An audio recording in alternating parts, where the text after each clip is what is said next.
Mayong adlaw kanang tanan, welcome pagbalik ni ato ang Oponganon kini channel, ang channel nga binisaya nga mutabang kanyo sa pagyagyag sa matuoran o pagsubay sa mga panghitabo sa ato ang palibot. Di lang sa atong palibot kundi lakip na ang mga panghitabo sud sa ato ang nasod. So mag-una ta sa mga issue karon kalabot sa piniliay kay ang atong piniliay Mayo 12 adlaw nga Lunes, 3 weeks na lang. So ang atong mga kandidato doon na tulo ka semana sa ilahang pagpangampanya. O I guess di gani duha ka semana, di tulo ka semana, duha ka semana kapina lang gumikan kay naaman sila murag 2 days before sa election daha na kutob ang ilang pagpangampanya. Kung masayo pa, 1 or 2 days. So karon mga kaigsunan na malipay ta kay hapit ng eleksyon nya naaman tay paborito ako na ako'y paboritong kandidato pagka senador. Paborito na ako di tungod kay sa unsa mang rason kundi di tungod kay ang iyahang prinsipyo, iyang baruganan, iyang kaisog naa makit-an din nato. Di mahadlok sa kinsa pa yang kaatbang. Mikan kay ang iyang barugan ang iyang gituhuan nga sakto. Ug mao nay atong gipangita, no? Dunay baruganan. Dili siya dali nga makumbinsi sa uban. Not unless iyahang gitun-an og maayo ang maong issue, iyahang gisubay ang tanan nga nasa balaod, anha na siya mabuhi sa iyahang desisyon. Og once ang iyang makabuhat sa desisyon, barugan na niya bisag kinsa pa ang mo atbang or mubabag niya. Ang iyang prinsipyo, iyang baruganan, sama siya sa kanhe, senadora o milansad pud pagka presidente sa ato ang nasod kaniadto si Senator Miriam Defensor Santiago. So, mao na iyang kinaiya. Mao na ang daghan sad kayo ang nakauyon niya. Na karon nalipay ko, kini gumikan kay nasud na siya sa top 12, no? So, dako lang kahigayunan nga masud siya, mudaog siya sa eleksyon. Diin ta nakahibaw nga nasud siya sa top 12 na sa ato ang bag-ong survey. Ang dunay survey nga misud or gibuhat nitong March 23 to 29 sa Pulse Asia. Then, dito nasod siya sa top 12. So, ang survey nga gibuhat March 23 to 29, 2,400 ni kabuok ang ilahang mga respondents face-to-face. So, dili ni siya ngon nga online or face-to-face, yun ni siya. Og, ang ato ang paborito or kandidato pagka-senador, waylain, kundi si Congressman Rodante Marcoleta, nasod na siya sa top 12. Dako na mong kalipay, gumikan kay di biya nalimpod nga masod ka din na kay previously, naa siya sa top 24 lang, no? 24, 20, something. Pero karon nasod siya sa top 12. Ug ang latest karon, April, I guess, 9 to 15, kung ako masayop, doon na po'y bag-o nga nigawas nga result silang survey sa Post Asia og wa malayo, no, naadjud siya, consistent siya, naa na siya karon sa top 12 to 15. So atong gipasalamatan ang atong mga kagalaan nga ni suporta, no, ni hatag pagsuporta sa atong pinaka paborito nga kandidato pagka senador si Kongresista Rodante Marcoleta. Nya daghan tag nadungog, no? Daghan tag na hibaw-an about niya. Nisikat naman gud siya kaniadtong panahon jud sa issue sa renewal sa franchise sa ABS-CBN. Nya dito dako sa papel para iyang ipatunhay ang unsa ang angayan, no? Wala siya dili ba personal ang iyang rason kundi pagsubay jud sa balaod. Mao nang nindot kaayo ang prinsipyo. Di ba magpada unsay gituhuan imong sakto kay naa sa balaod, mao jud ang imuhang barugan. Bisan kinsa pa, bisag unsaon pa kay bisag siya na lang usa ang mubarog kay matud pa ang kamatuoran magpabiling kamatuoran.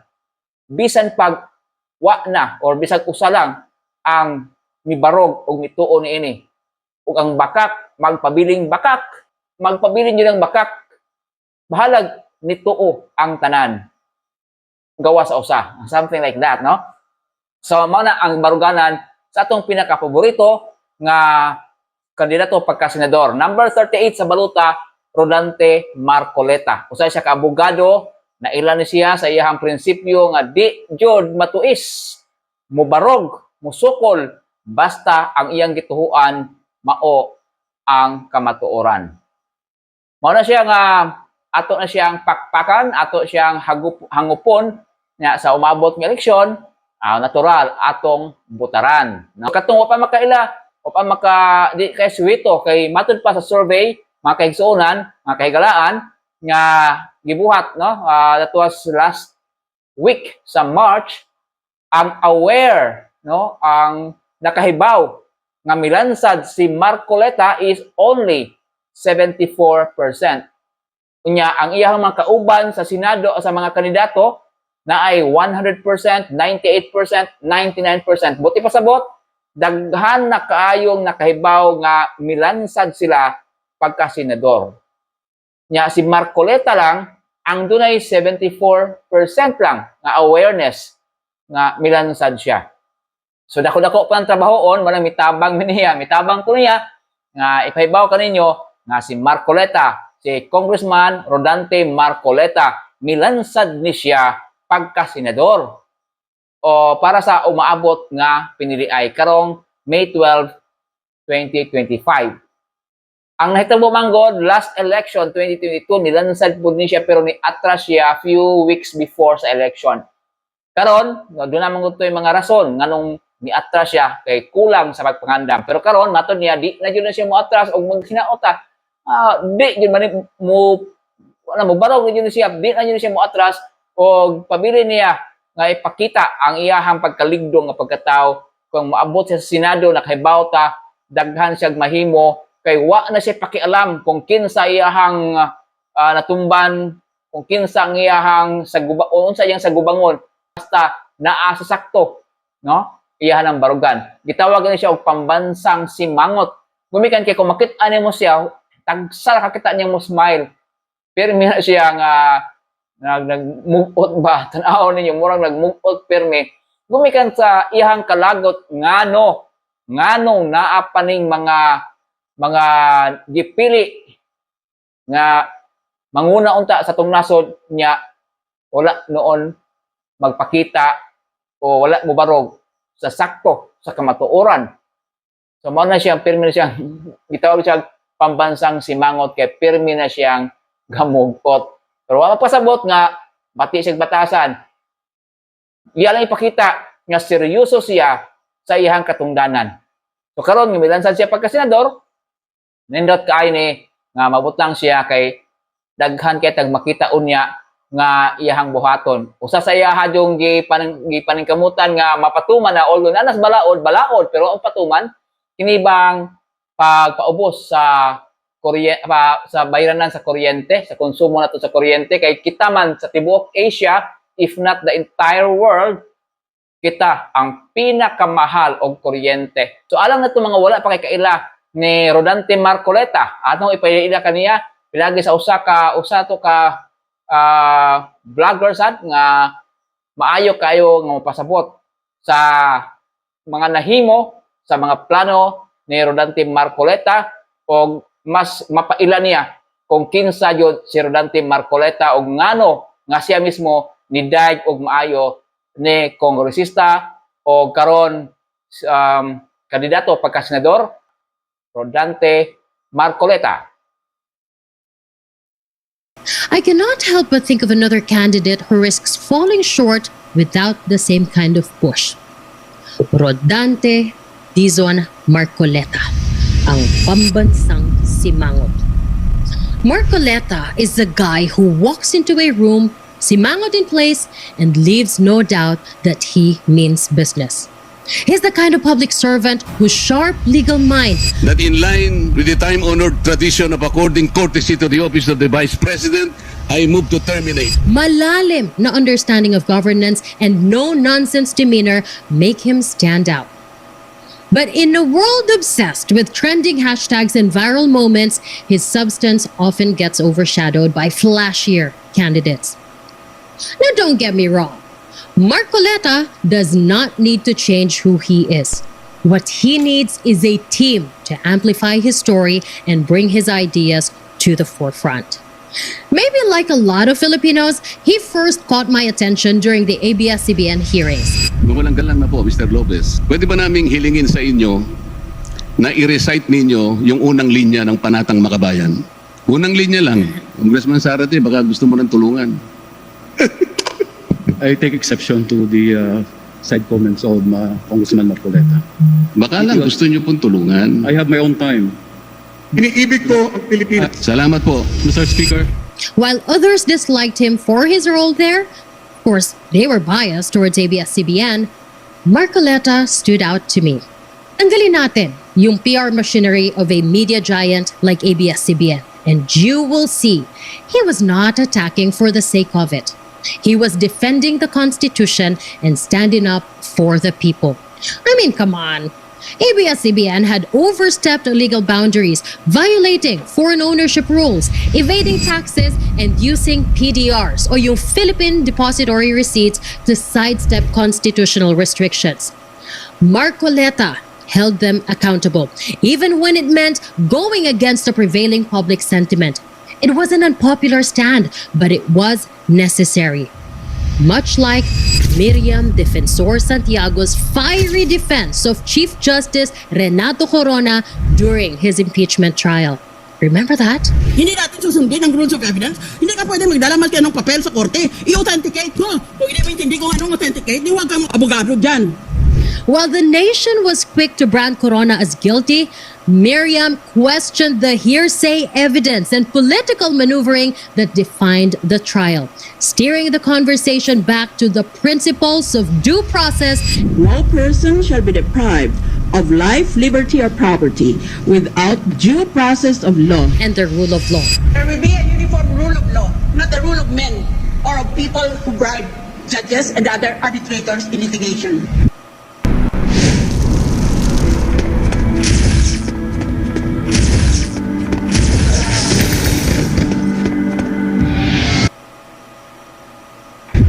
Like the great Miriam Defensor Santiago, Marcoleta is not afraid to challenge the status quo or face criticism when it means upholding what is right.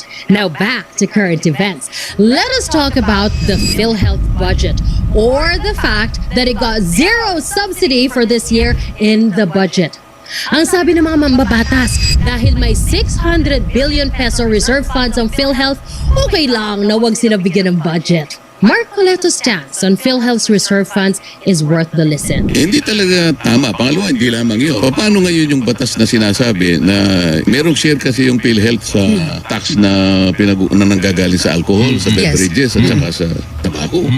Paano kung isisiro mo yung subsidy, nasa na yung automatic na pinanggagalingan mula dun sa batas na yun? Eh, questionable yun. Sa mga tuwid, nakukompromise ngayon yung long-term investment natin sa tinatawag nating human capital. Ang pinaka-importante pa naman, mga kabataan natin, mga kabataan natin susunod sa atin. Paano kung hindi sila malusog? Anong mangyayari naman sa ating bansa? While some lawmakers were quick to dismiss the fund as unused, Marcoleta made it crystal clear that there is a world of difference between a reserve fund and money just lying around waiting to be spent. A reserve fund is not idle cash. It is the backbone of PhilHealth, a safety net designed to keep the system running in case of emergencies or unexpected surges in claims. Calling it unused is like saying hindi mo kailangan ng fire extinguisher dahil wala namang apoy. Sabi sa batas, dapat may reserbang pondo ang PhilHealth na katumbas ng 2 years ng projected program expenditures nito. This is money contributed by hard-working Filipinos. Money meant to secure their healthcare and not to fill holes in someone else's fiscal mess. And Marcoleta did not just stop at saying, do not touch it. Layunin nga ng batas, Joel, makover lahat. Kaya meron tayong universal health. Di ba? Pero sa nangyari, tingnan mo naman, pati yung nasa NEP na 74 billion, tinanggal.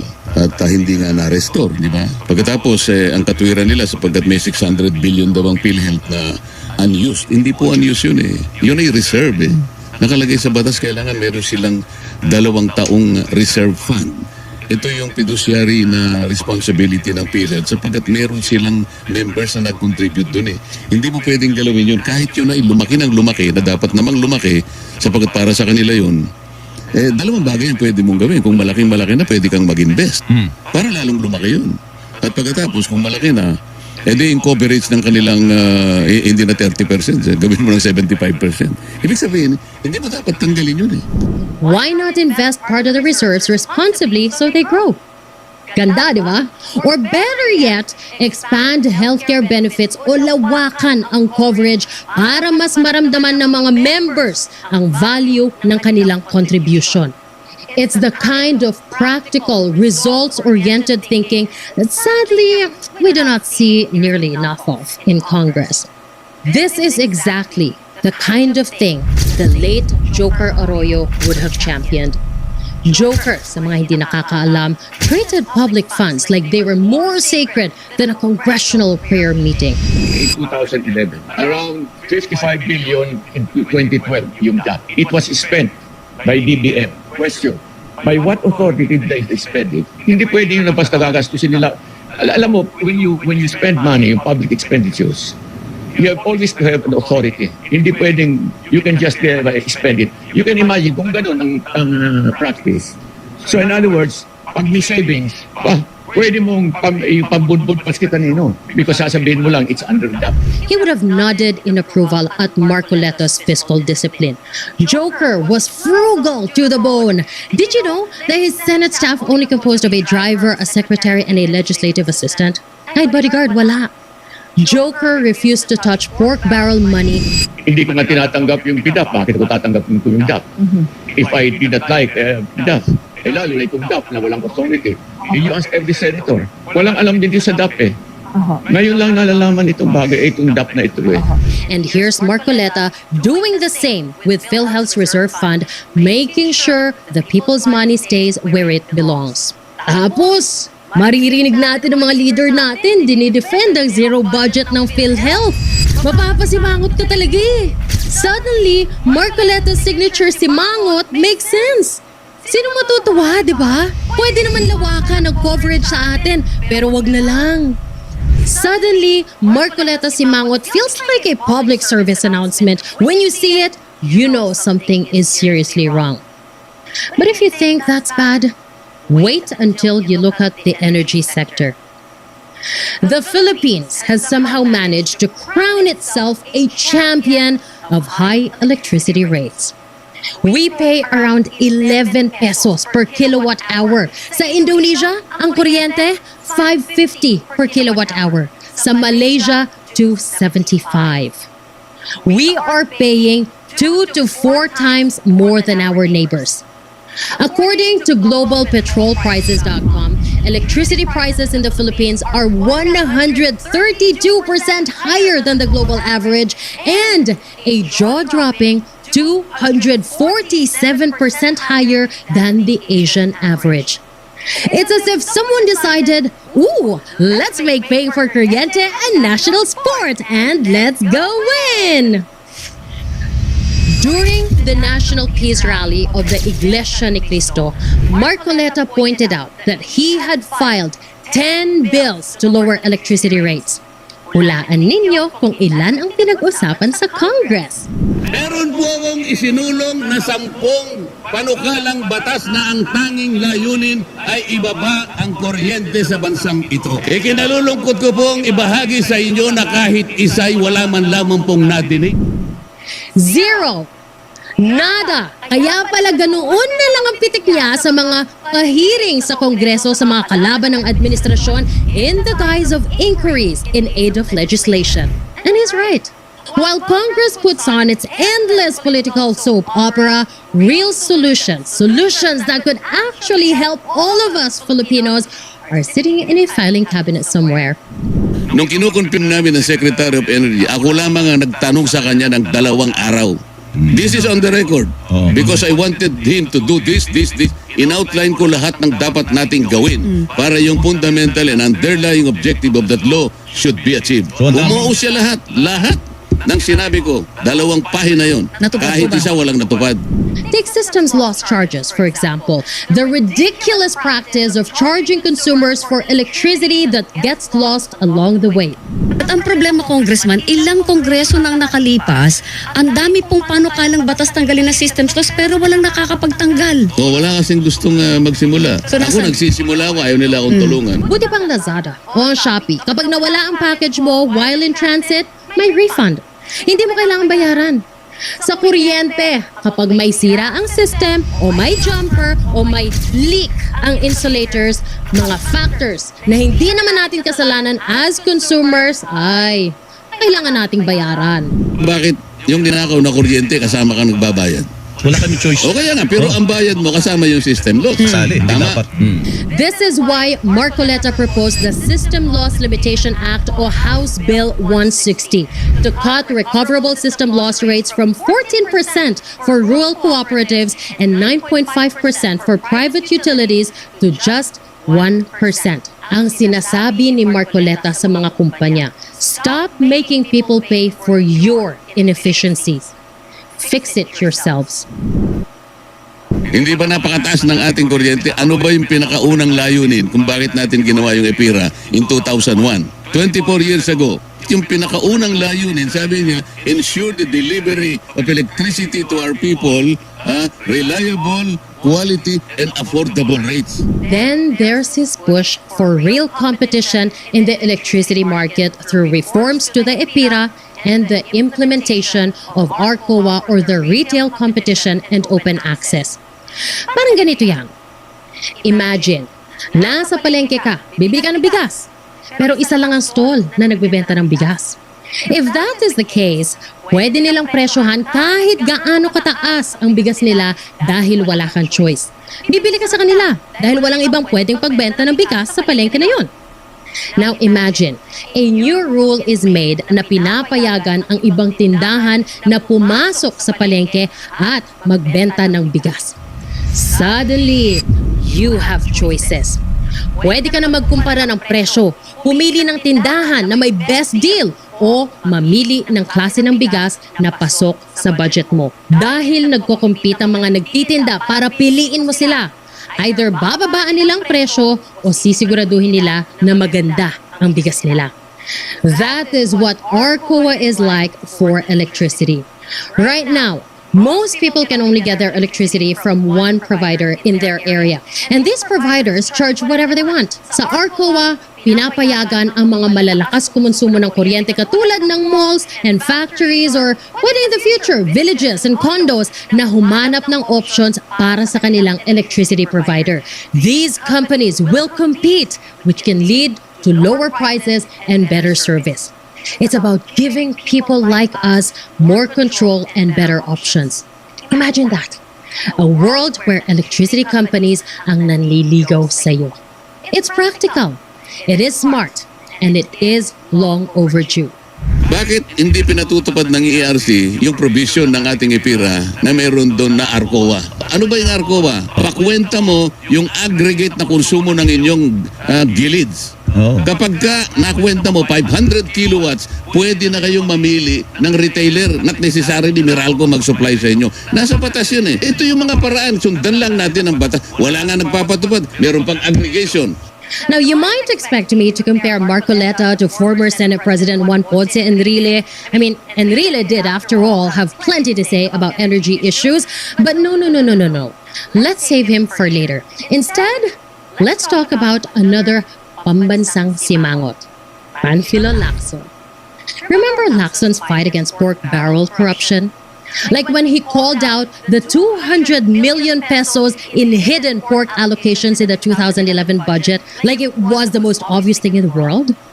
And then there was the double entry for the C5 road extension project in the 2008 General Appropriations Act or GAA. Ito yung construction ng CP Garcia Avenue extension galing sa SLEX papuntang Sukat Road sa Parañaque kasama ang right-of-way na nasa page 563 ng GAA that year. That same item was also found on page 646, but it was under a different name. Instead of CP Garcia, naging C5 na. Lacson went through budgets like a detective on steroids. Marami, alam mo, for 18 years, kinalculate ng mga staff ko yung na-save namin from the national budget, 300 billion. Tatanungin ko halimbawa yung agency, hindi nyo alam ito, hindi kayo kasama sa plano, hindi makasagot. So tatanggalin ko ito. Nag-agree sila. Yes, Your Honor, pwede nyo tanggalin. And that's the reason why, year in, year out, ang laki ng unused appropriations na hindi nagagamit talaga. Sayang yung budget. He exposed added allocations at mga ghost projects. Marcoleta brings that same energy to the energy sector. Kung si Lacson nang hahalungkat para matanggal ang pagpapakapal sa mga budgets, si Marcoleta naman ang hinahabol ay ang pagpapakapal sa ating electricity bills katulad ng charges para sa system loss. Just like Lacson demanding public funds be used for the people, Marcoleta insists that electricity reforms should benefit consumers, not just big companies. It's the same spirit of accountability, just aimed at a different battlefield. Tawag ang dating Pangulong Duterte, pinatawag ng Quadcom. At ang ginamit na pamamaraan ay yung isinasaad sa saligang batas, inquiry in aid of legislation. Particularly during the inquiry into the Vice President's confidential funds. Joel, hindi naman ako tutol dyan sa pag-iimbestiga, pag-i-inquire ng ating confidential funds or intelligence funds. Bakit naman ako tinarget ninyo? Iisang opisina lang. Baka mamaya ang taong bayan, maisip nila, namumulitika tayo. Sabagat na may personal tayo. Hindi ba napakataas ng ating kuryente? Ano ba yung pinakaunang layunin kung bakit natin ginawa yung EPIRA in 2001? 24 years ago, yung pinakaunang layunin, sabi niya, ensure the delivery of electricity to our people, reliable, quality, and affordable rates. Then there's his push for real competition in the electricity market through reforms to the EPIRA and the implementation of ARCOA or the Retail Competition and Open Access. Parang ganito yan. Imagine, nasa palengke ka, bibili ka ng bigas. Pero isa lang ang stall na nagbebenta ng bigas. If that is the case, pwede nilang presyohan kahit gaano kataas ang bigas nila dahil wala kang choice. Bibili ka sa kanila dahil walang ibang pwedeng pagbenta ng bigas sa palengke na yon. Now imagine, a new rule is made na pinapayagan ang ibang tindahan na pumasok sa palengke at magbenta ng bigas. Suddenly, you have choices. Pwede ka na magkumpara ng presyo, pumili ng tindahan na may best deal o mamili ng klase ng bigas na pasok sa budget mo. Dahil nagko-compete ang mga nagtitinda para piliin mo sila. Either bababaan nilang presyo o sisiguraduhin nila na maganda ang bigas nila. That is what ARCOA is like for electricity. Right now, most people can only get their electricity from one provider in their area. And these providers charge whatever they want. Sa ARCOA, pinapayagan ang mga malalakas kumonsumo ng kuryente katulad ng malls and factories or pwede in the future, villages and condos na humanap ng options para sa kanilang electricity provider. These companies will compete, which can lead to lower prices and better service. It's about giving people like us more control and better options. Imagine that. A world where electricity companies ang nanliligaw sa'yo.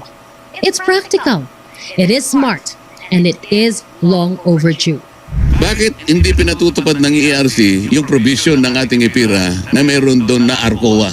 Ano ba yung ARCOA? Pakwenta mo yung aggregate na konsumo ng inyong gilids.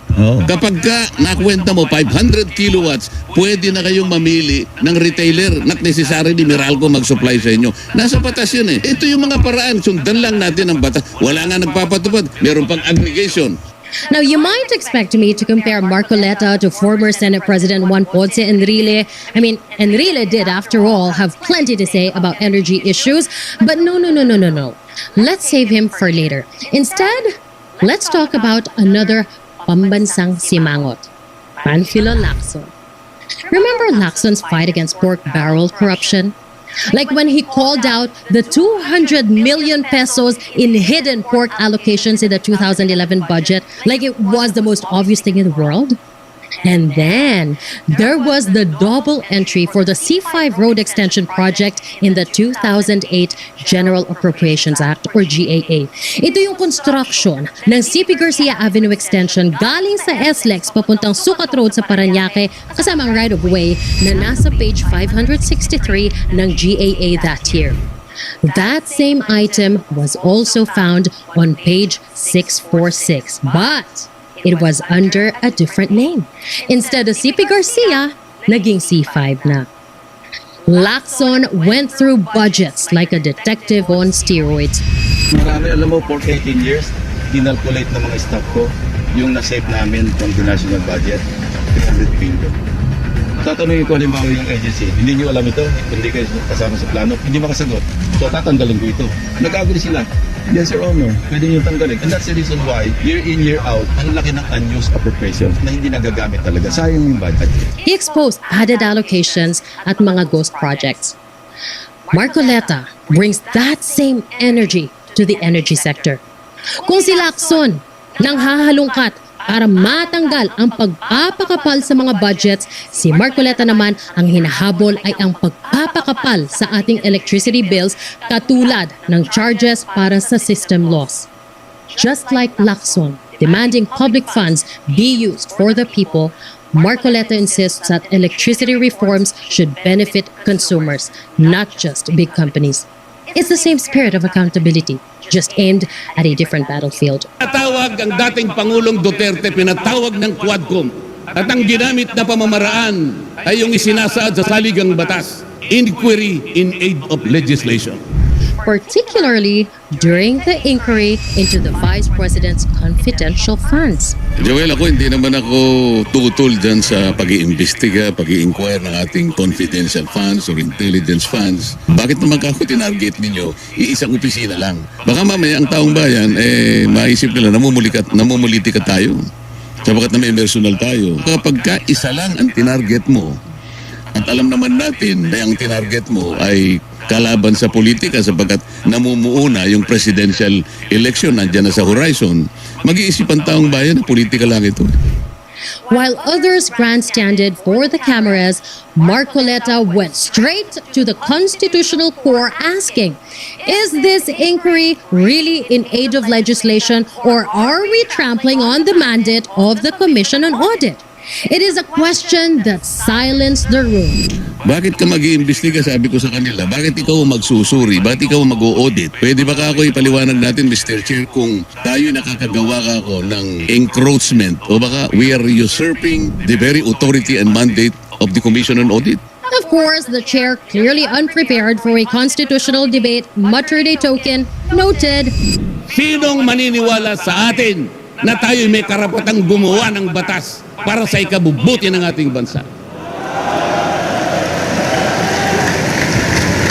Ang sabi po ng chairman, noted. hoping to move on, pero hindi sila tinantanan ni Marcoleta. He wanted to debate the constitutionality of the inquiry itself. Inquiry in aid of legislation, nasa section 21 ng Article 6. Yun namang oversight, yun naman ang nasa Article 22. Pinaghahalo kasi nila eh. Yun ang problema, kaya ako sila sinasabihan na pagtalunan namin muna ito para sa ikaliliwanag ng lahat ng ginagawa namin. Highlighting how the Supreme Court has set clear qualifications for inquiries in aid of legislation. Merong limitasyon yan eh. Sabi niya, there should be a legislative purpose as one limitation. Sabi niya, yung pangalawa naman, you have to observe the rule of pertinency in questioning. It should be related to the subject matter.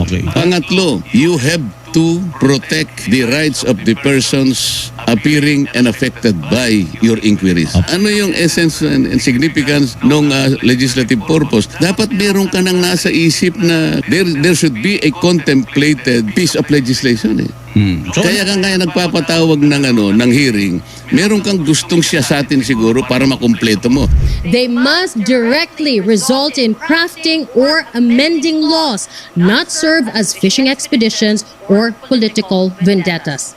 Marcoleta pushed for accountability. Why single out the vice president when 28 agencies currently receive similar allocations, and now totaling 10.14 billion pesos. The selective targeting was unfair and was blatantly political. Mahigit pong 400 opisina at ahensya ng ating pamahalaan ang tumatanggap ng confidential funds. At sila din ay natatawagan ng pansin ng Commission on Audit. Bakit naman isang opisina lang ang pinipilit niyong usisain? Hindi ba masyadong halata namang pamumulitika yan? And to ask the question Marcoleta asked during that hearing, may ginawa bang batas from that inquiry? Like Enrile, Marcoleta has a way of making unprepared opponents fold, sometimes even walk out, as Trillanes did. And I'll say it, the Marcoleta we saw there has Senate President potential written all over him. Now back to why I thought of Marcoleta after Chavit's exit. Marcoleta and Singson might come from different worlds. One, a sharp legal mind, the other, a businessman with old school swagger, but they are cut from the same cloth when it comes to one thing: cutting out the middleman and putting people first. Marcoleta's Magna Carta for the Poor, a law that took 15 years to make, proves his belief that the government's role is not to micromanage poverty but to provide Filipinos with the tools para makaalis dito. Ngayon, nung gumawa, wala pong sunset provision. Anong ibig po sabihin nun? Hindi naman kasi kinakailangang manatiling mahirap yung tao eh. At some point in his life, dapat makagraduate siya doon. Ako naniniwala, walang tao na gusto niya na palagi na lang inaayudahan sa habang buhay niya. Gusto niya yung pamilya niya dumating sa punto na maiwanan, makakalas siya doon sa panikalan ng kahirapan. Access to education, healthcare, housing, at pagkain. That is why Marcoleta called out ayuda for what it's often become, a political circus. Ang tulong hindi dapat maging tool ng mga politiko para makascore ng pogi points. It is supposed to help the people. Marcoleta has openly criticized the way ayuda is distributed, delayed, or politicized. Para sa kanya, ayuda should be a bridge and not a trap, and he's been very loud about making sure it works as intended. Ang ayuda talagang kailangan ng tao doon sa tamang pagkakataong dapat mong ibigay. Halimbawa, nagkaroon ng kalamidad. Na-displace yung tao. Talagang kailangan nyo yung kagyat na pagbigay ng ayuda. Now we go back to Chavit 500, a universal basic income system designed to fix everything that's wrong with ayuda. Ang habang buhay na tulong sa lahat ng mahihirap na diretsyo nilang matatanggap sa kanilang bank account. At dahil sa VBank na isinusulong ni Chavit na magbibigay ng bank account sa lahat ng Pilipino, pwede na ang ayuda o tulong na walang middleman, walang delay at walang politika. No unnecessary service fees mysteriously vanishing along the way. Now, who would not want that? Singson has already laid the foundation with VBank, a system that ensures ayuda goes straight to the recipients without the usual mess. Now, all it needs is someone to champion something like Chavit 500 in the Senate. And if anyone can do it, it is Rodante Marcoleta. The Senate no longer has the likes of Miriam Defensor Santiago, Joker Arroyo, or Juan Ponce Enrile. And with the nature of campaigns today reliant on social media dominance, you have to wonder if even they would make it in the current landscape. Just look at the top 12 candidates in the surveys. It is a list that tells you one thing loud and clear. If you are not on the timeline, you are not in the race. So, inyong nabati, no? Kung unsa kaligdong, unsay tinguha ni Marcoleta nganong gusto di siya nga manha sa Senado. Usa siya kaligdong, dunay baruganan nga tao nga ang tinguha lamang mao nga kung unsa ang gikinahanglan sa katawhan para duna sila'y maayo nga pagpuyo. O unsay naa sa balaod, gusto lang niya nga mao ipatuman. Kaya ang nahitabo karon daghan kaayo nga mga balaod nga wa mapatuman, puro lang ta balaod walay pagpatuman diha. Mao nang gusto siya nga barugan niya na nga katuma na mahibaw-an sa katawhan nga dunay mga nindot unta kaayo nga mga benepisyo nga gihatag nga gibuhat pero wa lang ipatuman. So mao na to og pangandoy. Wa man tay laing tinguha kay naata mga Pilipino man ta, naa man ta sa Pilipinas, ang kaayuhan sa ato ang nasod kaayuhan sad nato. So kung ugaling mga kaigsuunan kahigalaan no, mubutang man ta og mupili man ta og atong ibutang sa Senado nga mga magbabalaod, atong pilion na lang ang katong nakahibaw sa balaod. Kumikan kay abogado siya, nakahibaw siya sa balaod. Gawas nga nakahibaw, dunay prinsipyo nga ipatuman ang naa sa balaod o magbuhat og mga balaod nga makaayo sa katawhan. Daghan naman kayong midagan karon nga mga dili gid sila suwito sa balaod og mabutang lang sila sa pwesto, sa posisyon, gumikan kay sikat, no? Gumikan kay ang ilahang makinarya pagdagan nila sa maong pwesto is maayo kaayo nga pagkaandam, lig-on kaayo, daghan sila og kwarta ug uban pang mga rason. Pero kung gusto ta nga mobutang ta og somebody sa Senado nga dunay prinsipyo, dunay baruganan, dunay kasing-kasing para sa katawhang Pilipino, atong ibutang. Ug di ato kalimtan nga si Rodante Marcoleta, daghan na kaayo siya na ipakita nga siya ang ayan nga naa sa Senado. So di ato siya kalimtan, no? Number 38 siya sa balota. Maayo nga mabutang sa Senado kay daghan kaayo siya ug gustong buhaton nga pagtul-id sa mga nga hiwi diha nga bahog diha nga mga balaod, mga prinsipyo ug uban pa nga angay jud nga i-correct para sa kayuhan natong mga Pilipino nga manghinaot mi nga sa among gipakita ninyo nga iyahang mga vision para sa ato ang nasod, no? Makumbinser mo nga angayan siyang ibutang sa Senado.